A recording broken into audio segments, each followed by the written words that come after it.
Why World War I was worse than you thought. It began with a single shot. A moment of violence so seemingly small that few could have imagined it would change the course of human history.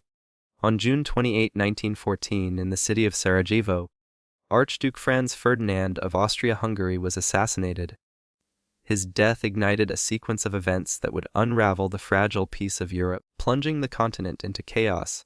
At that time, Europe was a web of alliances, promises, and rivalries. Nations were bound to defend each other, tied by treaties that left little room for hesitation or mercy. Once Austria-Hungary declared war on Serbia, the machinery of conflict began to turn with unstoppable momentum. Russia moved to defend Serbia. Germany, bound to Austria-Hungary, declared war on Russia and France. Britain, drawn in through its commitments, joined the fight soon after. By the end of 1914, the conflict had engulfed most of Europe and drawn in countries from across the world. Two opposing forces emerged. On one side stood the Central Powers, Germany, Austria-Hungary, Bulgaria, and the Ottoman Empire. On the other stood the Allied powers, Britain, France, Russia, Italy, Romania, Japan, Canada, and eventually, the United States. At first, America wanted no part in Europe's quarrels. President Woodrow Wilson promised neutrality, and many Americans agreed. But neutrality proved fragile. When the British passenger ship Lusitania was sunk by a German submarine in 1915, nearly 2,000 civilians lost their lives, including more than 120 Americans. Public outrage began to swell. Still, it would take 2 more years, and mounting evidence of German aggression, before America formally entered the war in April 1917. When the guns finally fell silent on November 11, 1918, the world rejoiced. But the relief was shadowed by grief. The war had scarred an entire generation, and as historians would later discover, the true horrors of World War I ran far deeper than anyone alive in 1914 could have possibly imagined. The brutal reality of trench warfare. The image most people hold of World War I is that of endless trenches. Dark, muddy scars cutting through the earth. They stretched for hundreds of miles across Europe, from the North Sea to the Swiss border. Men lived, fought, and often died in these narrow channels, surrounded by mud rats and the constant sound of gunfire. Trench warfare was not new, but in this war it became the defining experience of the soldier. The advance of weapon technology, machine guns, artillery, and long-range rifles made open ground assaults nearly suicidal. To survive, soldiers dug into the earth, fortifying their positions with sandbags, wooden planks, and barbed wire. The result was a static, grueling conflict that ground on for years with little progress. Conditions were almost unimaginable. The trenches flooded in rain, turning to rivers of sticky mud. Men often slept standing or crouched on narrow ledges, trying to stay dry. Rats thrived in the filth, feeding on food scraps and sometimes on the bodies of the fallen. Lice were everywhere, crawling through uniforms and hair, driving men mad with itching. The psychological strain was unbearable. Every day brought the risk of sudden death, from snipers, shells, or poison gas. At night, the moans of the wounded drifted through the darkness. The constant fear and exhaustion hollowed men out, turning them into shadows of themselves. The Battle of the Somme in 1916 revealed the horror of this kind of warfare. On the very first day, British forces suffered more than 57,000 casualties. Over 19,000 of them were killed before the sun set. The scale of loss stunned the world. Families received telegrams by the thousands, and whole towns were left without their sons. Trench warfare was not only brutal, it was dehumanizing. It turned brave young men into numbers in a ledger. Lost in a landscape of mud and wire, the mystery of trench fever. As if the constant danger of bullets and shells were not enough, another unseen enemy stalked the soldiers in the trenches. It came not from the barrel of a gun, but from the bite of a louse. In 1915, doctors began noticing a strange illness spreading among the troops. Men complained of headaches, dizziness, pain in their backs, and a peculiar stiffness in their legs. It became known as trench fever. Though rarely fatal, trench fever left soldiers too weak to fight. They were sent to field hospitals, often remaining there for months before recovering. The sickness became so common that it crippled entire divisions, removing thousands of men from the front lines. Researchers eventually traced the cause to the body louse, tiny, nearly invisible. These parasites infested soldiers' clothing and fed on their blood. When lice excreted, the bacteria entered the body through small scratches on the skin. It was a simple but devastating cycle. Efforts to combat the problem were ongoing. British scientists developed a paste made of creosote iodoform and naphthalene, a mixture that proved effective in killing lice when rubbed into uniform seams. Still in the trenches, complete cleanliness was impossible. Soldiers joked about their cooties, but behind the laughter was despair. Even in moments of rest, there was no escape from discomfort or disease. The terrifying dawn of chemical warfare, World War I marked a chilling milestone, the first large-scale use of chemical weapons. The concept itself was ancient, but modern chemistry made it deadly on an unprecedented scale. France was the first to use tear gas grenades, deploying bromine ethyl acetate early in the conflict. But it was Germany that changed the nature of war. In 1915, at Ypres in Belgium, they unleashed clouds of chlorine gas that rolled across the battlefield, searing lungs and blinding eyes. The effect was horrifying. Men clawed at their throats as the gas destroyed their airways. Those who survived the initial attack were often left with permanent injuries. And yet, the weapon was unpredictable. A shift in the wind could turn it back upon its own users. Soon, a more insidious chemical appeared, mustard gas. It didn't kill quickly. Instead, it burned the skin, caused blindness, and filled the lungs with fluid. It clung to clothing and soil, remaining dangerous for days. Fewer than 2% of those exposed died, but almost all carried scars, visible and invisible, for life. Psychological terror was perhaps its worst effect. Soldiers lived in constant fear that the next breeze could carry death. As one British private confessed years later, "I was more frightened of gas than of shell fire." Gas masks became a soldier's lifeline, but even they offered no comfort. They were hot, suffocating, and sometimes faulty. Every alarm sent waves of panic through the trenches. This was modern warfare, science turned against humanity itself. The pandemic that outkilled the war. Just as the guns began to quiet, another invisible enemy emerged. In 1918, the world was struck by a pandemic so deadly it would claim more lives than the war itself. It became known as the Spanish flu. Despite its name, the virus did not begin in Spain but in Kansas, where young American soldiers trained before heading to Europe. In the close quarters of army camps and transport ships, the illness spread rapidly. When infected soldiers reached the front, they carried the virus into the trenches, and from there, across the globe. At first, it seemed like an ordinary flu. Fever, fatigue, a few days of discomfort. But by the autumn of 1918, it mutated into something far more lethal. Victims could die within hours. Their skin turned blue, their lungs filled with fluid, and they suffocated in agony. Hospitals overflowed. Doctors and nurses collapsed from exhaustion. In some places, the dead were so numerous that they were buried in mass graves. The virus respected no borders, no armies, no alliances. By the time it subsided in 1920, an estimated 50 million people had died, including 675,000 Americans. It was a cruel irony. A war meant to end all wars had been followed by a disease that ended more lives than the fighting ever had. The silent wounds of the mind. While physical injuries were visible, another kind of wound spread unseen among the soldiers, the psychological toll of war. Today, we know it as post-traumatic stress disorder or PTSD. During World War I, it was called shell shock. The term arose from soldiers who had been close to explosions. But it soon became clear that the cause ran deeper. Men who had seen too much, who had endured too long, began to break down. They trembled, stammered, or sat staring into nothing. Some could no longer speak or walk. Dr. Charles S. Myers, a pioneering British psychologist, recognized that these were not cases of cowardice, but symptoms of deep trauma. He urged the military to create special units for psychological care.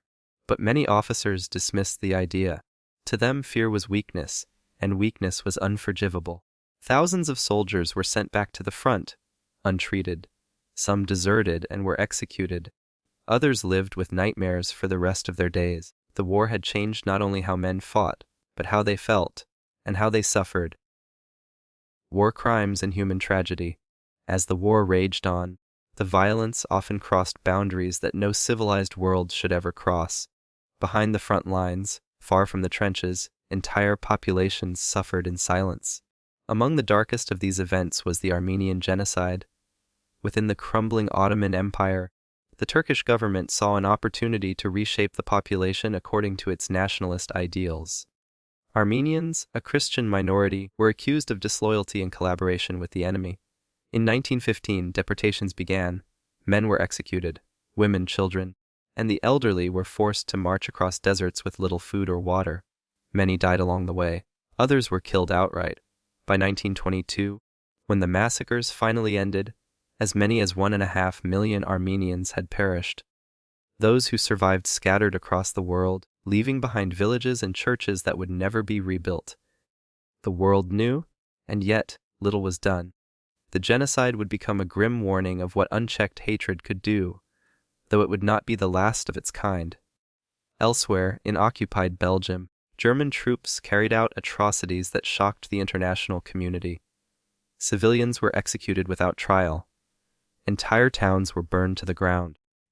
Reports of looting, rape, and murder spread quickly, prompting Britain to create a commission to verify the stories. The commission confirmed their truth. The war had unleashed a cruelty that seemed to consume all sides. War crimes were not confined to battlefields. They became part of the very fabric of the war itself. A war that devoured not only soldiers but also the humanity of nations. Imprisonment and internment in Canada. Thousands of miles away from the front, the ripples of fear and suspicion reached even the quiet fields of Canada. In 1914, when the war began, the Canadian government enacted the War Measures Act. It granted extraordinary powers, the ability to suspend civil rights, seize property, and imprison anyone deemed a threat. Under these new powers, thousands of immigrants from countries considered enemy nations were arrested. While many were of German or Austrian descent, the majority were Ukrainian, men who had come seeking new lives in Canada's west. They were labeled enemy aliens. More than 8,500 were sent to remote internment camps scattered across the country. Their money and possessions were confiscated. Barbed wire surrounded their barracks. During the day, they were forced into hard labor, building roads, clearing forests, or working in mines. They were paid only a few cents a day, wages so low they might as well have been enslaved. Beyond the camps, more than 8,000 immigrants were made to report regularly to the police and carry identification cards marking their heritage. The sense of mistrust and humiliation lingered long after the war ended. It was not until 2005, nearly a century later, that the Canadian government officially acknowledged the injustice. The Ukrainian-Canadian Restitution Act was passed, recognizing the suffering of those unjustly imprisoned. For many families, it came too late, but at least, history began to tell their story. The uncounted dead. When the guns finally fell silent in 1918, the world faced a haunting question. How many had truly died? Even today, historians are uncertain. The numbers vary: 6 million, 9 million, 13 million. Precise records were impossible to keep amid the chaos of war, disease, and displacement. Some counts include civilians killed by famine, genocide, and the flu. Others count only soldiers who fell in battle. The best modern estimates suggest that about 9 million military personnel perished, along with nearly 7 million civilians. Together, that is roughly 16.5 million human lives. Each number represents a face, a name, a family, all erased by the violence of those 4 terrible years. Ironically, the nations that claimed victory suffered more losses than the defeated ones. The Allied powers counted about 5 million dead. The Central Powers, about 4 million. Victory, it seemed, had come at a price too high to bear. Cemeteries across Europe became vast seas of white crosses. For years afterward, farmers continued to find bones in their fields, silent reminders of the war that was meant to end all wars. The forgotten soldiers of empire. While many remember the British, French, and German troops of the Western Front, far less is said about the men drawn from the colonies. Soldiers from India, Africa, and the Caribbean. The British Indian Army was enormous, numbering more than 1 million men. For many, enlistment was not entirely voluntary. Recruitment campaigns promised wealth and glory, but the reality was different. Indian soldiers received lower pay, inferior equipment, and poorer medical care than their British counterparts. Their bravery was unquestionable, yet racism followed them everywhere. Similarly, the British West Indies Regiment, composed of black Caribbean soldiers, faced even harsher discrimination. At first, they were not allowed to fight. Instead, they were assigned to dig trenches, carry ammunition, and retrieve the wounded under heavy fire. Their work was dangerous, exhausting, and largely unrecognized. By 1918, resentment boiled over. In Toronto, Italy, members of the regiment mutinied after being denied the same pay raise given to white soldiers. The rebellion was quickly suppressed, but it exposed a truth that could not be buried. The empire had used its sons unequally. For many colonial troops, returning home after the war brought no glory. They found themselves forgotten, their sacrifices unacknowledged. Yet their contribution had been vital. Without them, the Allied armies could not have endured. The war on the home front, propaganda and fear. War does not only shape battlefields, it also transforms societies. During World War I, propaganda became one of the most powerful weapons of all.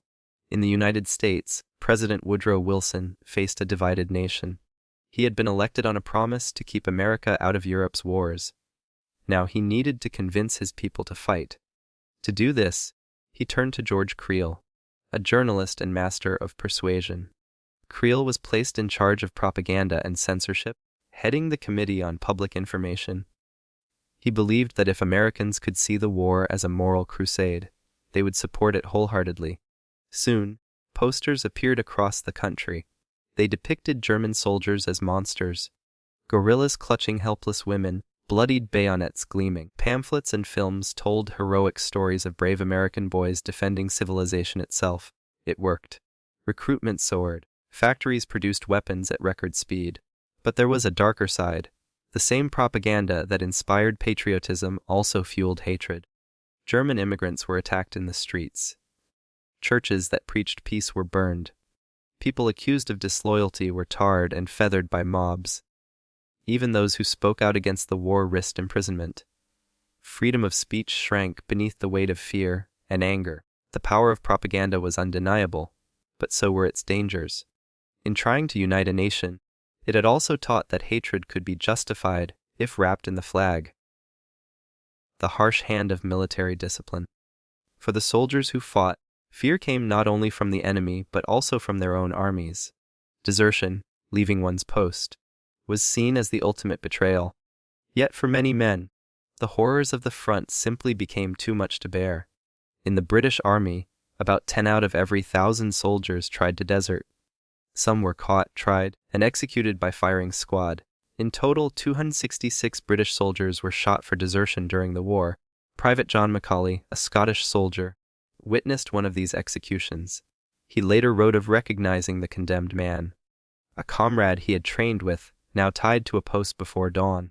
Members of the firing squad, Macaulay noted, were from the same village. It had little effect, he wrote, on a man whose nerves were shattered beyond repair. In contrast, the United States took a more lenient path. Over 5,000 Americans were charged with desertion, and about half convicted.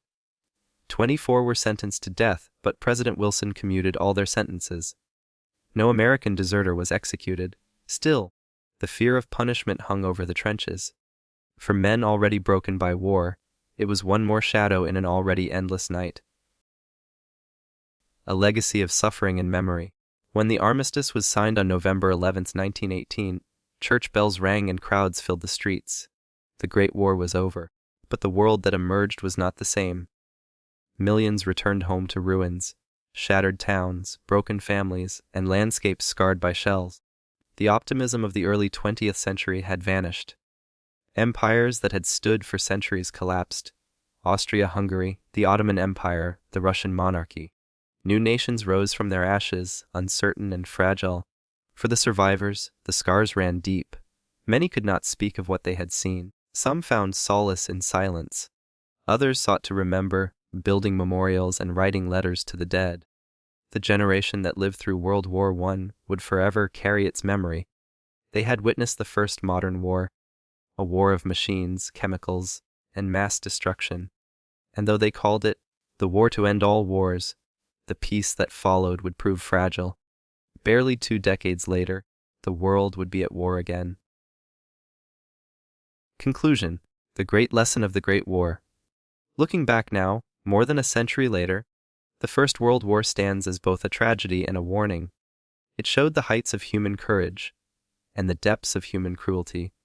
It revealed how one event, one assassination, could unravel the world, and how technology, once meant to advance civilization, could be turned into instruments of horror. It also revealed something deeper: the resilience of the human spirit.